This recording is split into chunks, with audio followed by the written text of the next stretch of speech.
الحمدللہ والصلاۃ والسلام علی رسول اللہ اما بعد رب اشرح لی صدری ویسر لی امری واحلل عقدۃ من لسانی یفقہوا قولی۔ السلام علیکم ورحمۃ اللہ وبرکاتہ۔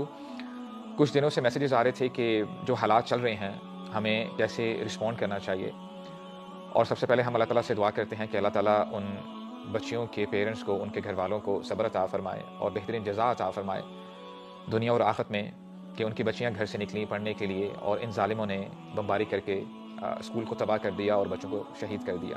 اللہ تعالیٰ ان کے لیے آسانی پیدا فرمائے۔ میں چاہتا ہوں کہ ہم 100 سال یا 125 سال پیچھے جائیں، آلموسٹ 125 ایئرس، اور ہم ایونٹس کو کیلکولیٹ کریں اور دیکھیں کہ کون کون سے ایسے انسیڈنٹس ہوئے ہیں، اور پھر ہم ڈاٹس کو کنیکٹ کریں تو آپ کو سمجھ میں آئے گی کہ آج جو ہمارے ساتھ ہو رہا ہے یہ رینڈملی نہیں ہو رہا۔ اگر میں آپ کو 300 سال پیچھے لے کے جاؤں اور میں آپ سے کہوں کہ there is an empire known as British empire, اور وہ سب کانٹیننٹ آنا چاہتی ہے اور ان کے پلانز بڑے ہاربل ہیں، وہ آپ کا لینڈ آکیپائی کرنا چاہتے ہیں، وہ ظلم زیادتی کرنا چاہتے ہیں، تو ہو سکتا ہے کہ کوئی شخص یہ کہے کہ برادر یو آر بلفنگ، آپ جو بات کر رہے ہیں دس از فار فیچڈ، ایسا نہیں ہو سکتا۔ لیکن ہسٹری نے ہمیں بتایا، ہمیں نظر آیا کہ یہ جو چیز میں نے آپ کے سامنے رکھی ہے، یہ جو اسٹیٹمنٹ ہے، دس بیکیم دا فیکٹ، ایسا ہی ہوا۔ اور ایک وقت تھا دشمنان اسلام جب وہ پلان کرتے تھے تو وہ چھپ کر کیا کرتے تھے، وہ اپنے پلانز کھلم کھلا لوگوں کو نہیں بتاتے تھے۔ پرٹیکولرلی ان 1916 اینڈ 1917 جب سائکس پیکو ایگریمنٹ کیا گیا، وہاں پہ برٹن، فرانس اور بعد میں رشیا بھی آ گیا، اور انہوں نے پلان یہ بنایا کہ ہم مسلمانوں کے جو خطے ہیں ان کو ڈیوائیڈ کریں گے، یہ تمہارا حصہ ہے، یہ ہمارا حصہ ہے، اور پھر انہوں نے طے پایا کہ ہم اس انفارمیشن کو لیک نہیں ہونے دیں گے۔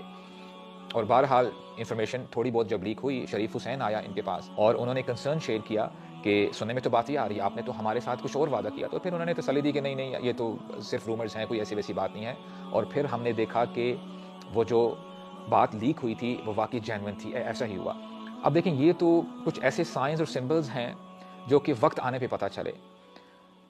میں سمجھتا ہوں کہ سمجھدار بندہ وہ ہے جب اس کے سامنے سائنس یا سمبلز یا کوئی چیزیں کلیریفائی ہو جائیں تو اس کو ہوشیار رہنا چاہیے اور اس کو اکارڈنگلی پلان کرنا چاہیے۔ جب آپ 2026 کی بات کرتے ہیں تو آپ کو ایسا سیکرٹری نظر آتا ہے کہ وہ ابھی بیانیہ دے رہا ہے، وہ بات کر رہا ہے لوگوں سے اور میسز کو وہ ایڈریس کر رہا ہے، and at that particular moment this person is having a cross on his forehead, plus sign بنا ہوا ہے اس کے فور ہیڈ پہ۔ لائک وائز ڈیفینس سیکرٹری نظر آتا ہے اور اس کے بازو پہ کافر لکھا ہوا ہے، اور ایسا شخص بھی ملتا ہے، وہ بھرے مجمع میں وہ ایک میپ رکھتا ہے کہ ہمارا پلان تو یہ ہے کہ ہم لوگ یہ پورے ریجن کو آکیپائی کریں گے۔ اور پھر آپ کو ایسی اسٹیٹمنٹس بھی ملتی ہیں کہ اب مڈل ایسٹ میں بہت جلدی چینجز آنے والی ہیں، اور یہ بھی اسٹیٹمنٹس سننے کو ملتی ہیں کہ ریور نائل سے لے کے، دریائے نیل سے لے کے فرات تک یہ ہمارا علاقہ ہے۔ اور پھر ہم نیوز میں بار بار دیکھتے ہیں کہ کچھ ایسی جگہیں ہیں جہاں پہ موبلائزیشن کی جاتی ہے، وہاں پہ ان کے جو وار ٹینکس ہیں اور بار بار ہیوی موبلائزیشن کی جاتی ہے۔ What is all of this? آیا یہ صرف ایک ریہرسل ہے جو کی جا رہی ہے؟ کیا یہ انڈیکیشن نہیں ہے کہ something big is going to happen? So point number 1 is کہ کچھ ایسے لوگ پائے جاتے ہیں جو اتنے سارے سائنس دیکھتے ہیں لیکن پھر بھی کمپلیسنٹ ہو جاتے ہیں اور اکارڈنگلی اپنی زندگی کو نہیں گزارتے۔ اب ہو سکتا ہے کہ ایک بندہ کہے کہ brother they are just trying to scare us, وہ نا ہمیں صرف ڈرانا چاہتے ہیں۔ 1916 میں جو پلان بنایا گیا، ہو سکتا ہے کہ 5 سال بعد بندہ آئے اور وہ کہے کہ دیکھا بردر دیٹ واز رومر، یہ بالکل سچ بات نہیں ہے۔ لیکن کچھ سالوں بعد 1948 میں ایک اوپریسو رجیم ہمارے سامنے آتی ہے اور آفیشلی ڈکلیئر کیا جاتا ہے کہ یہ بھی ایک اسٹیٹ ہے، اور اس کے جو ریپرکشنز ہیں ہم آج بھی فیل کرتے ہیں۔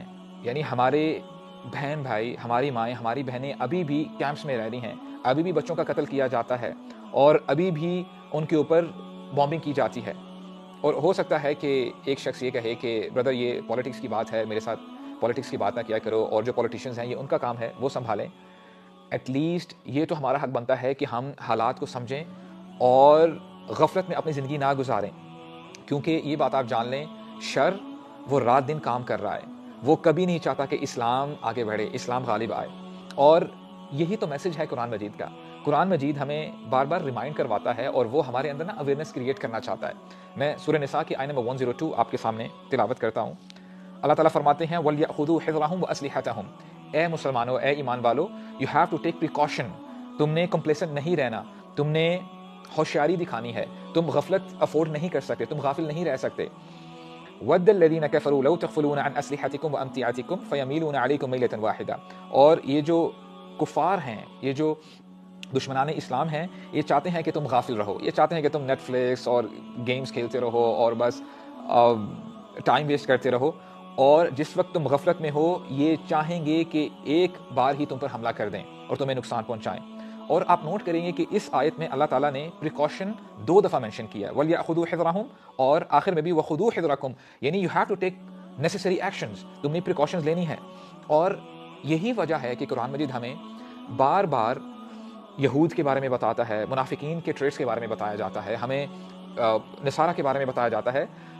The purpose of mentioning these people are that we should pay heed کہ ان کی کیا کوالٹیز ہیں اور یہ کیسے شروع ہی سے اسلام کو نقصان پہنچاتے آئے ہیں. اور اس میں کوئی شک کی بات نہیں ہے کہ ہم سب چاہتے ہیں کہ ہم بڑے پیسفل طریقے سے اپنی زندگی کو گزاریں, عافیت کے ساتھ ہم اپنی لائف کو انجوائے کریں اور ہم اپنی لائف میں آگے بڑھیں. But we should know that whenever something big is happening, تو اس کے لیے آپ کو تیاری بھی اکارڈنگلی ہی کرنی پڑتی ہے. And let us try to move on with the practical steps کہ ہمیں کرنا کیا چاہیے. پوائنٹ نمبر 1, اس سے پہلے کہ آپ کچھ بھی کریں, وی آل ہیو ٹو ڈو توبہ. ہم نے ریپینٹنس کی طرف آنا ہے, ہم نے توبہ استغفار کی طرف آنا ہے, ہم نے اپنے رب کے ساتھ اپنا ریلیشن اسٹرانگ کرنا ہے. ہم افورڈ نہیں کر سکتے کہ ہم اپنے رب سے دور رہیں, ہم اپنے رب کو ناراض کر کے رکھیں. So point number 1 is we have to do توبہ and we have to do استغفار. اور یہ جو ہمارے اوپر بوجھ ہے گناہوں کا, اس سے ہم اپنی جان چھڑائیں. So point number 1 is that we have to do توبہ, اینڈ پوائنٹ نمبر 2, ہم اپنے آپ کو ایمان میں آگے بڑھائیں. یہ مہینہ رمضان کا مہینہ ہے, ہم قرآن کی ایکسٹینسولی تلاوت کریں, ہم اللہ کے نبی کی سیرت کو پڑھیں, ہم نیک اعمال میں آگے اپنے آپ کو بڑھانے کی کوشش کریں, عبادت میں ہم آگے بڑھیں. اسپیشلی یہ جو تراویح ہے, تراویح کو ہم مس نہ کریں. تو اپنے ایمان پہ کام کریں, اپنے اعمال کو بہتر بنائیں, عمل میں آگے نکلنے کی کوشش کریں. پوائنٹ نمبر 3 از ہسٹری کو پڑھنے کی کوشش کریں. ایٹ لیسٹ پچھلے 100 سال یا 125 سال کیا ہوتا آیا ہے اس کو سمجھیں اور اکارڈنگلی اپنی لائف کو آپ آگے گزاریں. اور اس کے ساتھ ساتھ مینٹلی پریپیئرڈ رہیں. کبھی کبھار بندہ جب کمپلیسنٹ ہوتا ہے اور وہ اپنی لائف اپنے مزاج کے مطابق گزار رہا ہوتا ہے, اور اگر کوئی بڑا ایونٹ اس کے سامنے ہو تو اٹ ٹیکس ہم ایز اے سرپرائز, وہ شوق میں چلا جاتا ہے کہ میرے ساتھ کیا ہوا. یہ بات آپ جان لیں کہ جس زمانے میں ہم اپنی زندگیوں کو گزار رہے ہیں, any thing can happen any time. So have that awareness and you have to be prepared for it. اپنے آپ کو تیار رکھیں, at least mentally you should be prepared کہ اگر کوئی ایسا ویسا معاملہ ہوتا ہے, میں نے کیسے اپنی لائف کو پھر آگے کنٹینیو کرنا ہے. اور ہو سکتا ہے کہ ہماری یہ باتیں جب کوئی بندہ سنے